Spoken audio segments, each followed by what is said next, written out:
There's a difference between parenting and providing. If you're not ready to be a parent today, don't. How this really works is impacting every relationship, because the human mind constantly wants to blame someone for what's happening to me. And this, in theory, ladies and gentlemen, is called the attachment style theory. If you're going to unsee that boy in the man, if you're going to unsee the girl in the woman, marriage will not work, sir.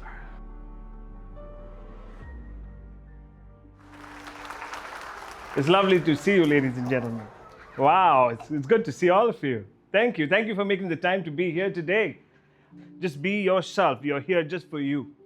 And I just want you to focus on what I say for yourself, not for the roles you play. The topics that we talk about are probably going to suddenly come up from nowhere. It could make you feel multiple feelings. And it should be okay for you to feel. There's nothing that you need to do with it. You don't need to act upon it right now. It's just for you to receive, absorb, see through. It's so easy to make a baby. It's as easy as just, let's have sex. For us to have a baby, there's so many people that have opinions. Our parents want us to have a baby. The society wants us to have a baby. People want to be grandparents. So it's easy to have a baby. What's there to have a baby? I could love my wife. I could not love my wife. She could be hot. She could not be hot. Whatever it is, we're married now. And we're supposed to have a baby. So we have a baby. We have a good fun night. And boom, she's starting to bloat up and hormones are starting to shift. You're starting to get responsible as a man. Baby is coming. I'm just wanting to go into the interior of this process. Now, as soon as a baby is conceived, the first thing that's created is the brain stem, and then is the emotional brain, and then is the cognitive brain. In whatever state the mother is in during her pregnancy, which is the emotional state of the mother, happiness, sadness, regret, guilt, disappointed, stress, whatever she's feeling in the environment that she's pregnant in, she's starting to release hormones. These are just tiny chemicals that release in your body. They're also called emotions. I don't want it to be complicated. When the wife or the mother is starting to release all these hormones, and let's specifically pick up cortisol. It's like a stress hormone. Like whenever you're stressed, there's something that switches in your body and you're starting to release it in your brain. Whatever the mother is releasing now is now through the placenta being absorbed by the baby's brainstem, emotional brain and cognitive brain. Now, it's important to understand that 50 to 60% of the babies that are born statistically are inherently really picking up the same hormone, which means they could be a little more stressed, could be a little more anxious, could be a little more insecure without their own fault. Now, that's because the mother's neuroscience is connected to the baby's neuroscience. What's neuroscience? Neuroscience is just the science of the nervous system, right? Everything that we perceive is releasing something within us. Could be a chemical, could be a hormone. And whatever is being released within the mother during her pregnancy is being absolutely translated into the baby's brainstem, emotional, and cognitive brain. Now, let's quickly move into when the baby's born. It's a happy moment. Right, finally, it's been 9 months of pain and hormones and worrying about money, and now the baby's here. There's a process called myelination. And I don't want you to what are these terms? Relax. I'm going to make it really easy. Myelination is the process of the brain developing. Goes on from 0 to about mid-20s, but from 0 to 16 is very critical. Very critical in the sense that everything that the baby goes through in the first 16 years means something. What does that mean?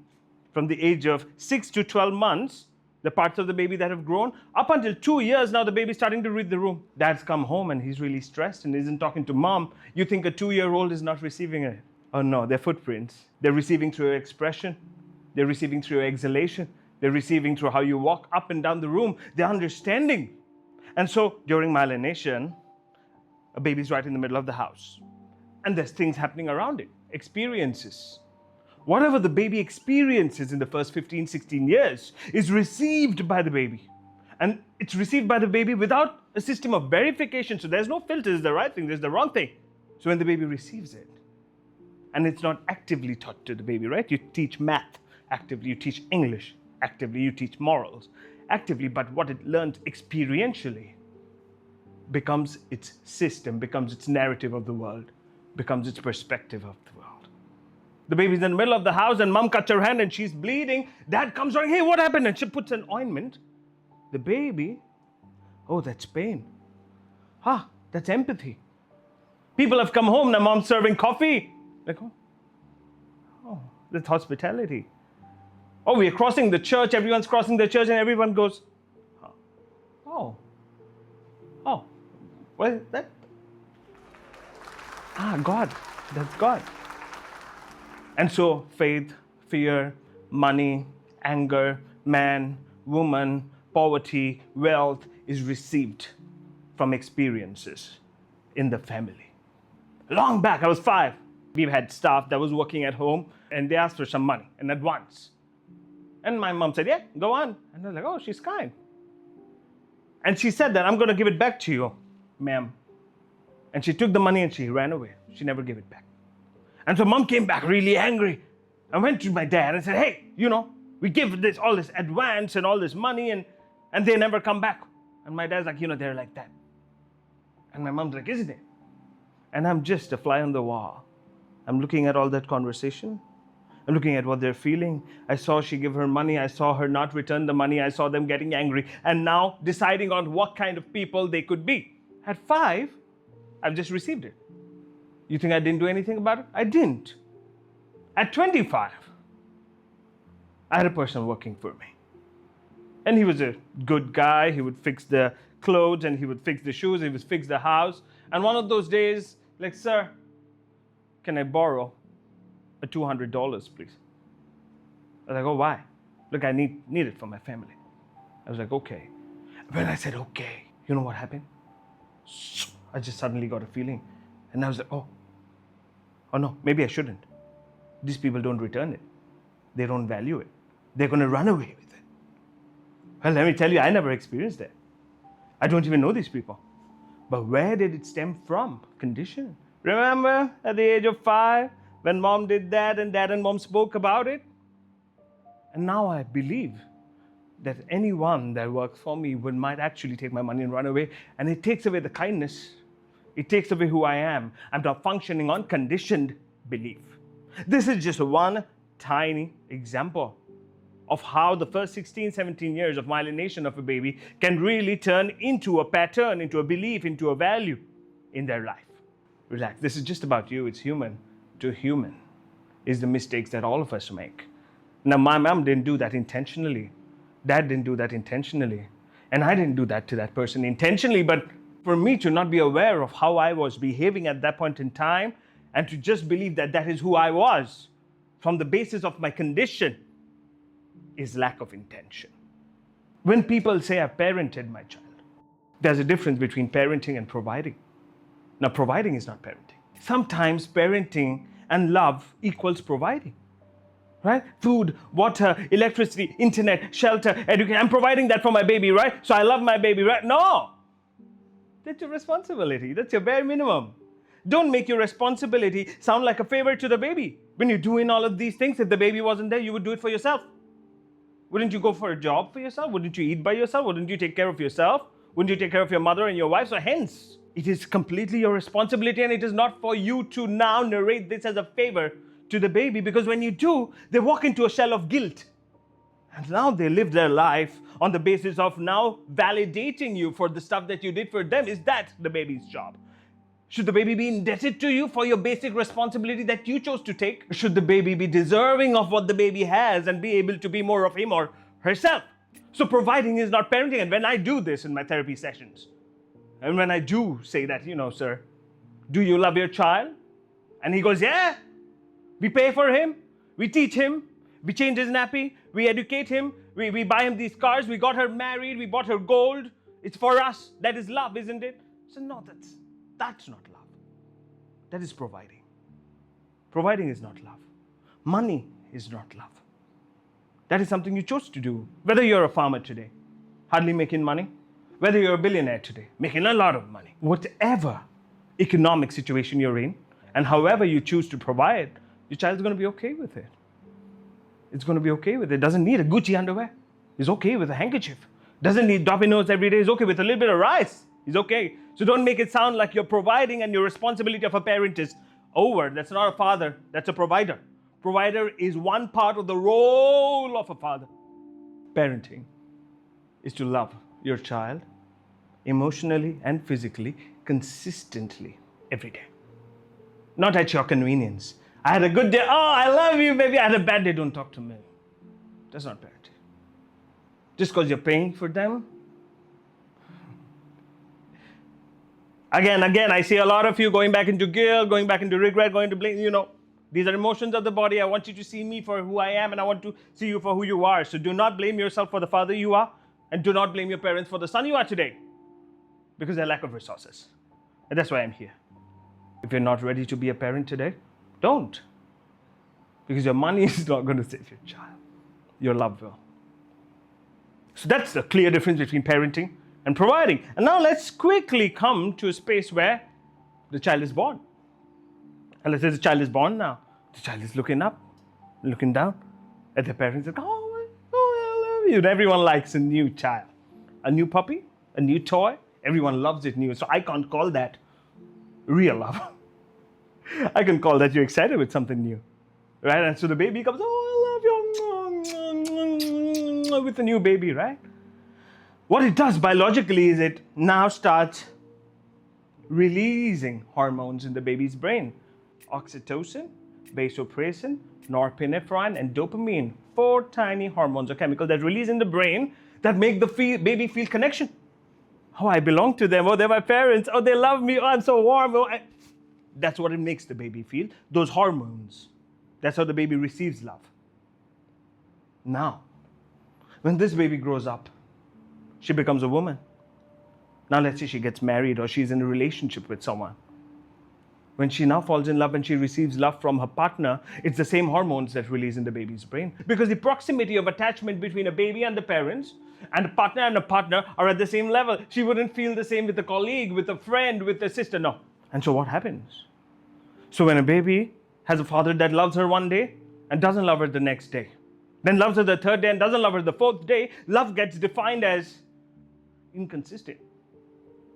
Right. Now when she grows up and she's married to a man who's a good man, who's working hard, but loves her one day, doesn't love her the next day, loves her the third day, doesn't love her the fourth day, love feels inconsistent, what does it open?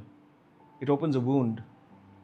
It opens a wound not from the present, from the past. And the way she reacts now to her or to him is not on the situation. It's going to come from what she's already felt. While she was not cognitively present, while she felt it with her parents, where love was inconsistent, now with the parent, she again feels love is inconsistent. So her reaction is almost called being anxious, and she's going to go all the way down and come back like, why can't you see me? Why don't you love me? Why don't you hold me? Why are you not present for me? I don't need your gifts. I don't need all of these acts of services. I want you to hold me, give me empathy, and make me feel loved. And this in theory, ladies and gentlemen, is called the attachment style theory. Must be trending. It's trending now, isn't it? I'm anxious, I'm avoidant. But how this really works is impacting every relationship, every household today. And so now, you and me are going to walk into 3 different houses. And let's see what's happening to the babies. And then let's see what's happening to the same babies that eventually get married and what's happening in their relationships. Just so that we're very clear of how this is working. This is not about blame. And I'm consistently saying this.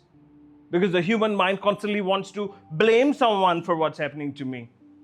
No, we're not blaming. We're just taking accountability of what is ours. And be able to now be aware and identify who we are and then function from that space.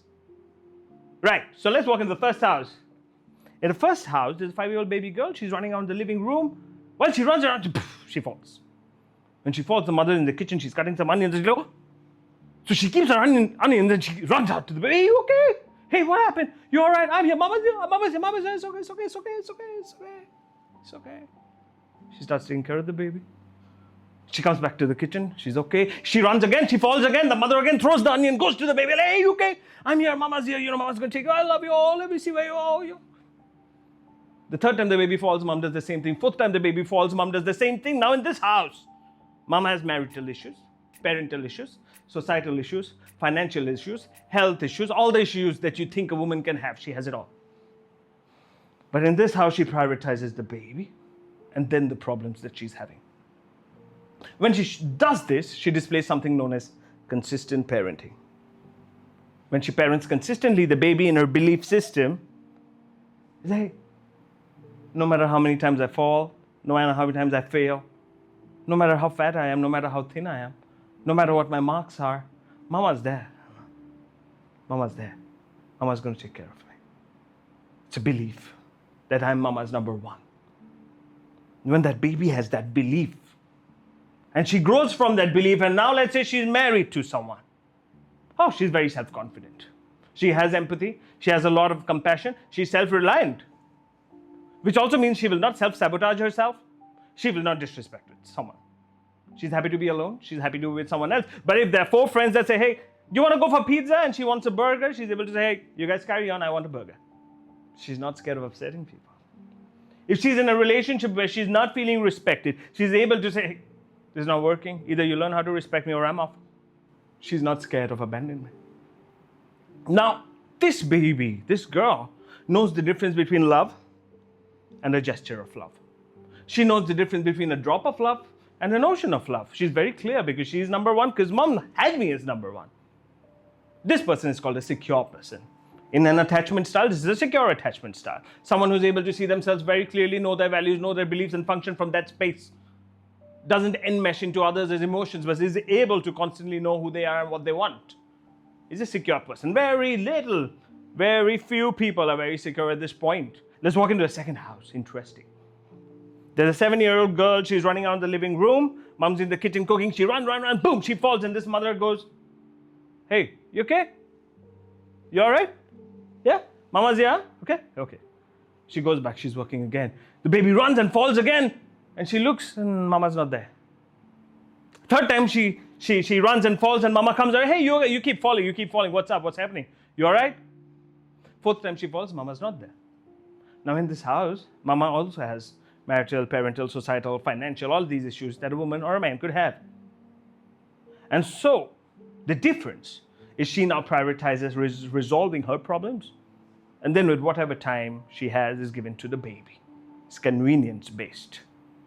And when that happens, the baby in her belief system, the first time I fell, mom came.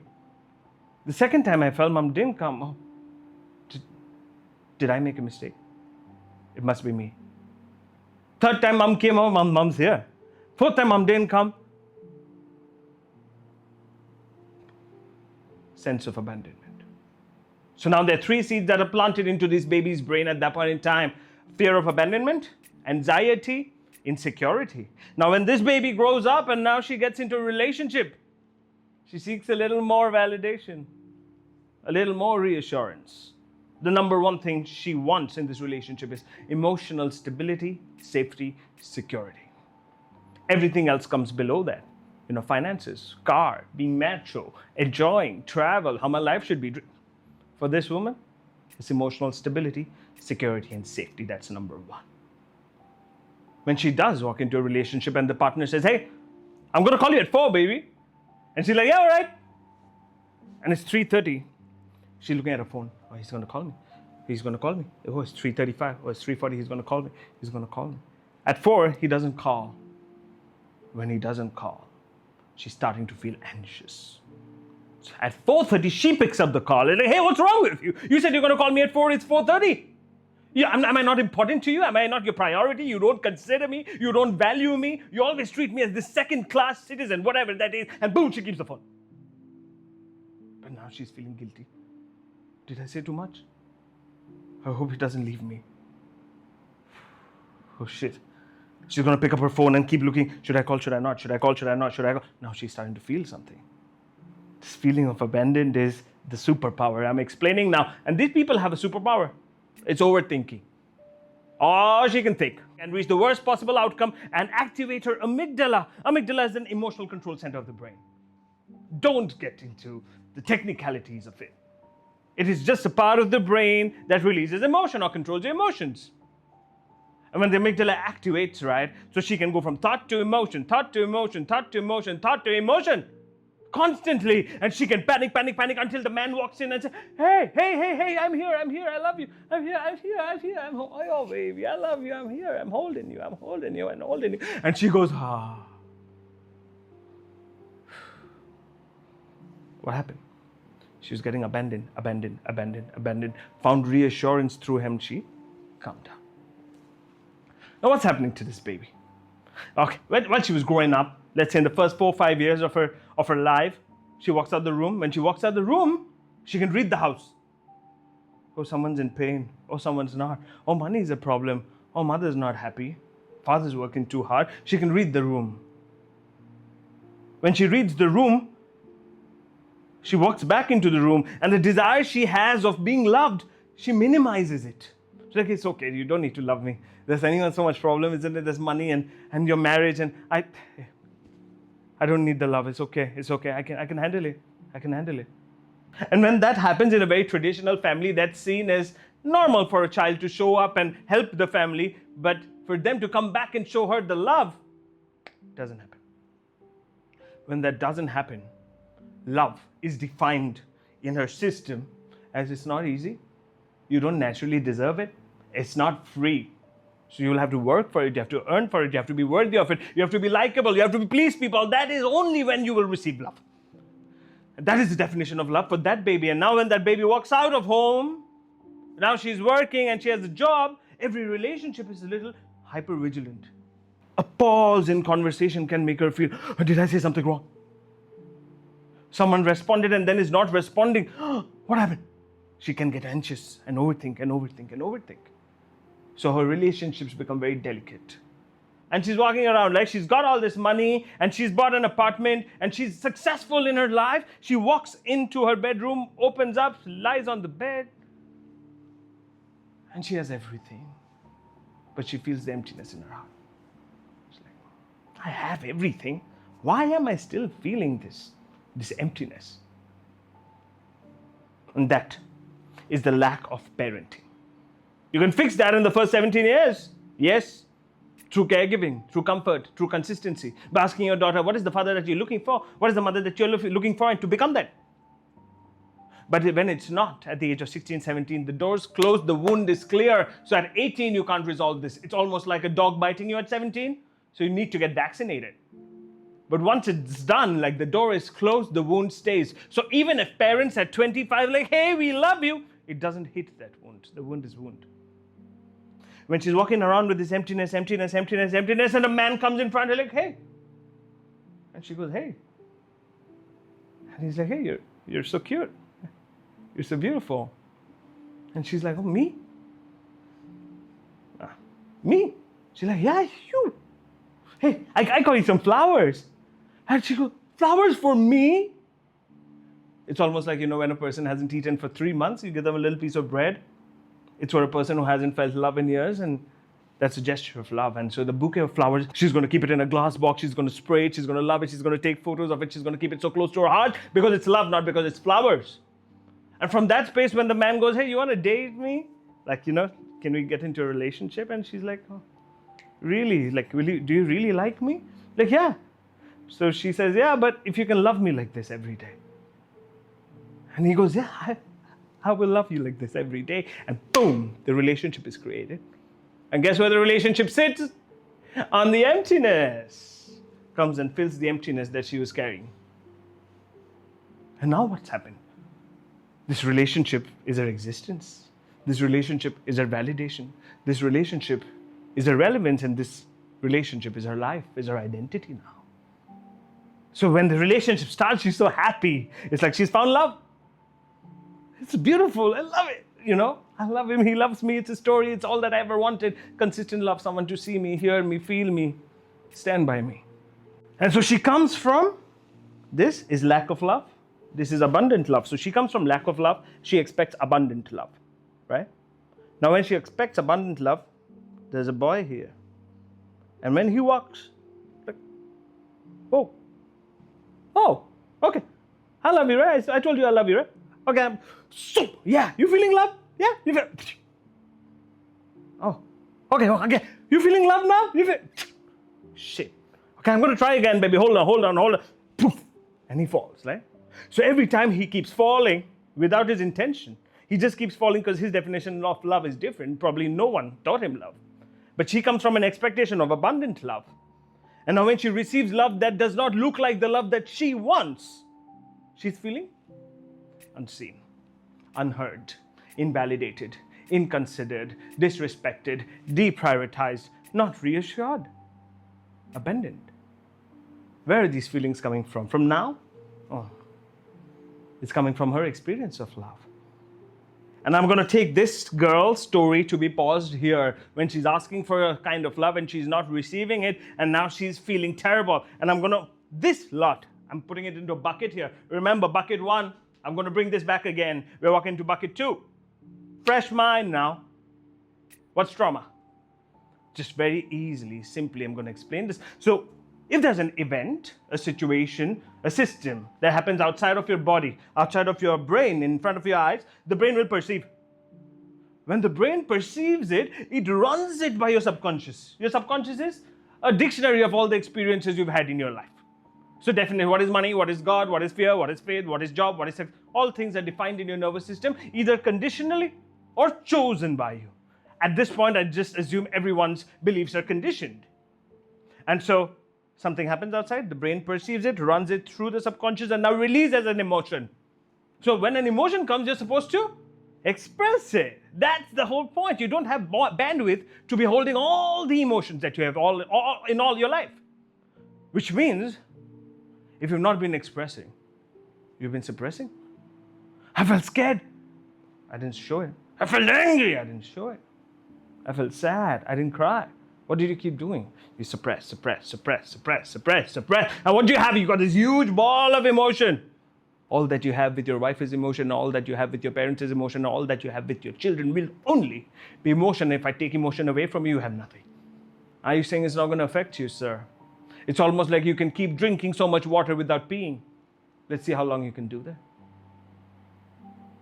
And when you do this for too long, because you don't have a physical emotion meter to see how long it's gone and how much it's filled your tank,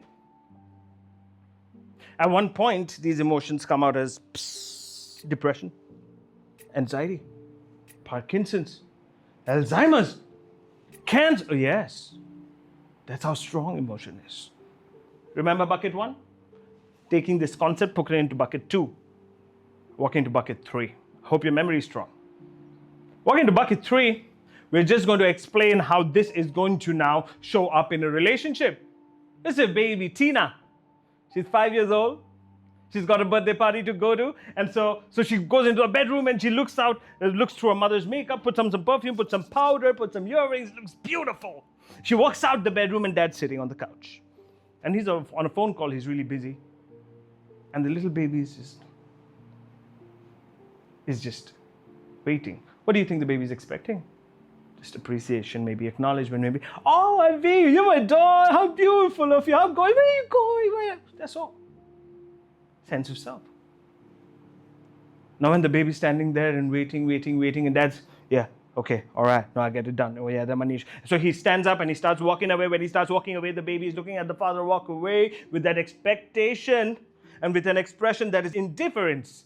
When the father walks away, that's an event outside the brain. The brain's perceived it. The body releases an emotion called, I'm unseen.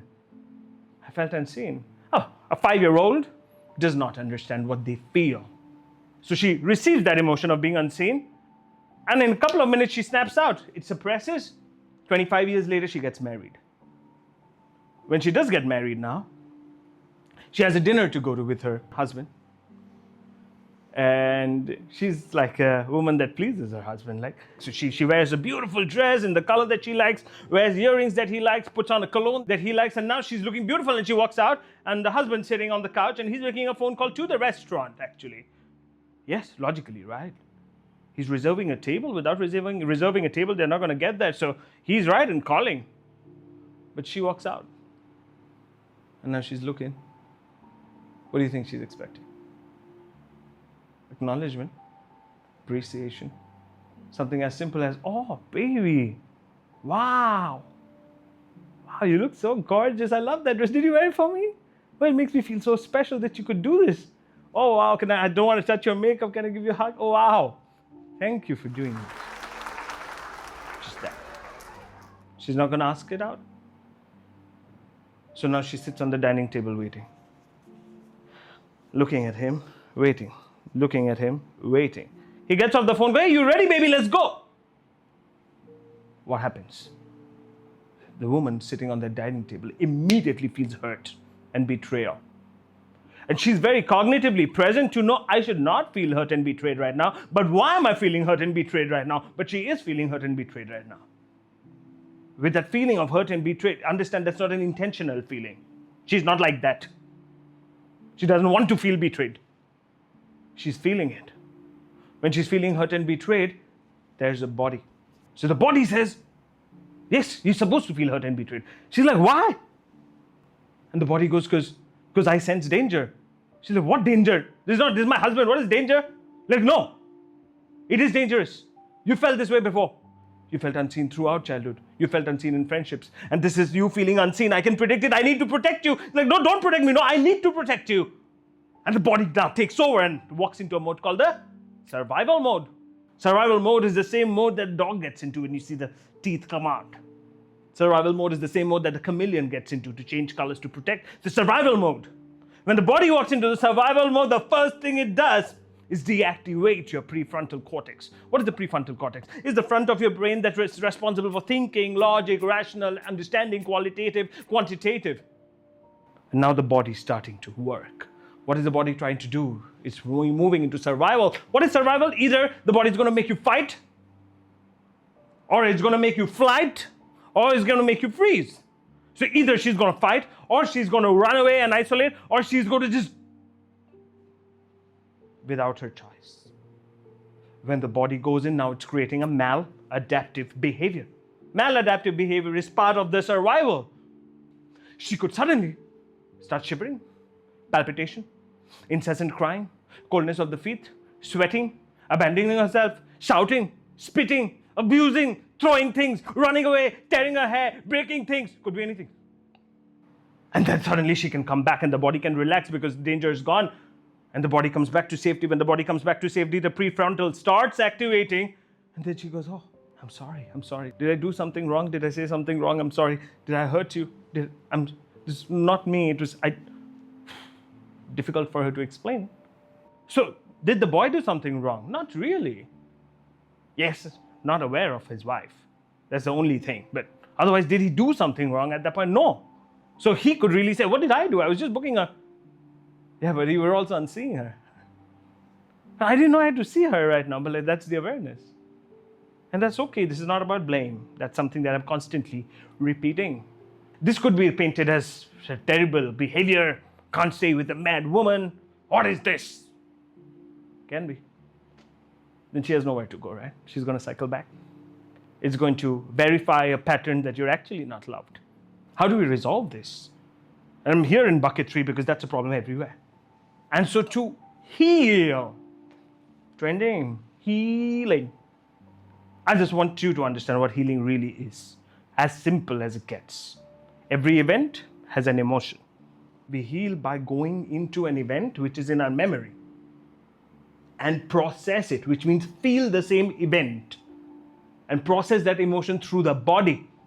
When you're able to release the emotion from the event, the memory stays. Now emotion is processed and you can let go of the event. You can't change the event. You can let go of the event by giving yourself the emotion that you deserved at that point in time. And so when you healed, that means you processed the emotions of the past and now you're able to be present, which means the body's definition of what love could be is now flexible. It's not stuck to what your experience was, and it's open to now receive new experiences on that. Let's say this woman's healed. And now Tina walks out the room wearing this gorgeous dress for the husband. Husband's on a call and he goes, hey, let's go. She's still going to feel unseen. But the response to it is not going to come from the body, from a situation or an event of the past. Which means she'll have the bandwidth emotionally to be able to receive that emotion, to be able to reflect on that emotion, and instead of expressing it as a triggered response, she's able to articulate that, said, hey baby, I would have really liked for you to have appreciated me or acknowledged me. I wore this for you. She's able to express that, and the man can quickly get off the call. Oh, I'm sorry, baby. You look so beautiful, so gorgeous. I'm sorry. I got carried on with the logistics. I love you. I'm here. And she can walk out of it. So the power of the body to walk into survival is eradicated. It's just gaining you 5-10 seconds to be able to choose the reaction and not come from your definitions of the past, of the nervous system, to be able to now come from the present. That's how you heal. So then this person, moving now from bucket 3 to bucket 1, to that girl, if you remember the story that we were talking about, that's what keeps happening to her. Every time the man would come up and show her love that is not defined in her dictionary of what love could be, she would quickly get anxious. Anxiety comes from her past definition reacting to a present situation. And this person is called anxious. You can also call her insecure. Insecure is not a label, ladies and gentlemen. When this kind of a person is able to see herself, see her childhood, is able to heal through that, is able to now become secure and redefine her definitions of love, and then explain what love really means to the partner is able to express it that way, and now it fits into the loopholes of love that she thought she had. And now she's able to regulate. So her responses are not coming from the past, it's coming from the present. That's the second house. Now we are quickly walking into the third house. Third house is a boy. He's 5 years old. He's running around the living room and he falls. When he falls, the mother's around, the father's around, but they don't immediately come and pick him up. You know, when he falls, he should feel the pain first, but he feels the fear of not upsetting someone else first. So his pain is now absorbed just by him. This kind of a boy, when he's gone into the bedroom and he walks out the bedroom at the age of 4 or 5, he's also reading the room. So when he walks out and he sees what's happening and not happening, he quickly now enmeshes into the situation of the household. And let's say the household is having a hard time earning money, paying for things, mother and father relationships are not good. This baby quickly takes on this position of protecting his parents from parenting him. He buys a lock. He locks his heart up. He doesn't get vulnerable. At least you don't get to see it. So he falls and he's hurt and he's pained and he's bullied. But all of that is inside. But as soon as you call him, hey, Ron, yeah, I'm here. Oh, what's up? It's good to see you. It's good to see you. No one can see the bleeding inside. He doesn't let anyone see it. At a very young age, they start handling it by locking their emotions, by not expressing, thinking that my emotional expression could mean I'm disappointing you or upsetting you. So he really locks up his emotionality. Friends for these kind of people are big, almost like family, because they can be themselves. So when now they're spending the whole day together and now it's time for him to go home, he's like, oh, I have to go home? Can we do 2 more hours? No, man, I gotta go home. Okay. Now when he walks home, it's eggshells. Is everyone okay? Okay, I don't want to disturb anyone. That's how this boy grows up. When this boy grows up now, he goes out and he's starting to work. He learns how to not disappoint and upset people. He learns to be of service. His definition of love is not there. Never received that kind of love. Was provided for. Everything was paid for. No problems. But love? So that when he goes out and he sees that, friends are showing me this acceptance, it's tough to say no now. Hey, you want to come with us? Oh, yeah, I'll come. You want to eat this? Yeah, I'll eat. Can you do this for me? Yeah, of course I can do this. And so him being able to say yes to a group of people, that could be society or friends, is a form of being received as who he is. So it's difficult for him to say no.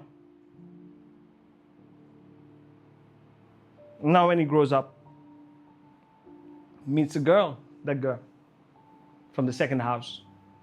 And that whole flower scene, he gets flowers. He's very good at service.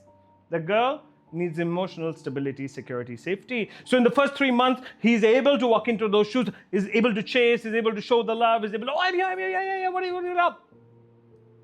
But now they're married. Now when he's married, he comes back home. When he comes home, the girl goes, hey, I don't feel the love. Can you sit with me? Can you show me some empathy? Can you hold me? Can you love me? And he, first thing, am I disappointing her? Like, no, I'm here. I love you. What do you need from me? Yeah, I'm here. I'll hold you. What do you want? A trigger for him is that someone is upset with how he's shown up in a role. He feels shame, so he tries to show up. But even when he's showing up, he can quickly detach from that. At least I showed up, and he can be alone.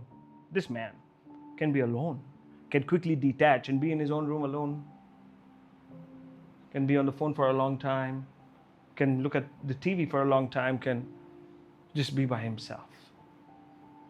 He can quickly detach. Not because he intends to.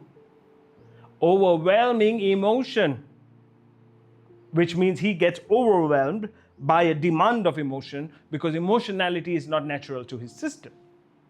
And the girl feels unseen because lack of emotion is what his system sees and is very vigilant about. And so what really happens is this man is not able to express very easily, even if he has the love.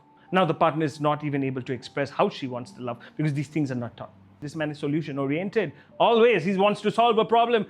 She wants presence. If you're going to unsee that boy in the man, if you're going to unsee the girl in the woman, marriage will not work, sir. It is for you to give that space to be able to tell your husband how and what you want, to already have an understanding that he's not ready-made. He's not coming from an emotional school. He's been now brought up in the way he has been brought up. So it will take him time to learn. And sir, if you don't take the time to learn, and if you don't introspect what you were conditioned to be, and you don't choose how you want to be, then you are not aware you don't want this marriage. So it's for husband and wife to break them into pieces, know where they come from, what they are feeling, what they're not feeling, and tune into those spaces, understanding each other's progress. Marriage is not just going to work because I loved you the first day. Marriage is going to work when you know every part of each other and be able to fit in with each other. All right. At this point, it is for you to just be aware of your own behavior, be able to express from whatever you know, be able to introspect the things that you don't, be able to put it on paper with you and your wife, and then work on it, emotion by emotion, event by event, moment by moment, to have the patience with each other to do it. He doesn't have to deal with the anxiety. She doesn't have to deal with the avoidance. But then you chose, right? You chose. What did you think? You're a perfect human being?